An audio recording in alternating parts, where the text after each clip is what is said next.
think it's funny because people think of Star Wars as like the future and lasers and stuff, but it's not at all. It's always been very grounded and historical in its influences. The second you start analysing costumes or guns in Star Wars, they all have an historical influence. What I found so interesting is you go around, like, you know, the prop department, they got the weapons out, and there's your favourite gun from Star Wars, and then they show you a gun from World War II, and they're pretty much identical. And like everything, you know, even Han Solo's gun is pretty much a gun like from World War II era, with a few things stuck on it. And that's what was brilliant about George, is that he knew that if you take something that's familiar and you just push it a bit left or right of where it's normally at, so you can't recognise it, but it still instantly communicates what it has to. That's kind of what Star Wars is taking those things that we're all subconsciously familiar with and just giving them a twist so they feel exotic or futuristic.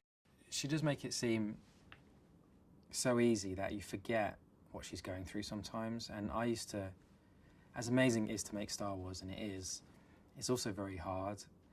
And whenever I was having a bad patch where I was thinking, I think I've got one of the hardest jobs in the world, I would just look to my left and I'd see Felicity and I'd go, no, you've got the hardest job in the world.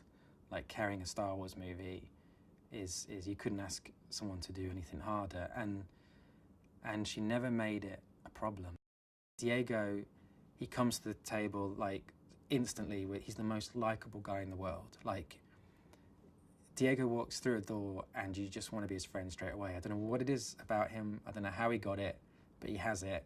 And so it was just like, I was looking for the most likable, lovable, relatable actor I could find, and it was Diego. And when he showed up, it was kind of like, yeah, this is the guy. And you know, give him a gun and give him some training, and he can be a soldier. Alan is like, I think, all great comic actors, in that as funny as he is, he can pull at your heartstrings equally. Like, he can do something that's really tragic and you feel for him.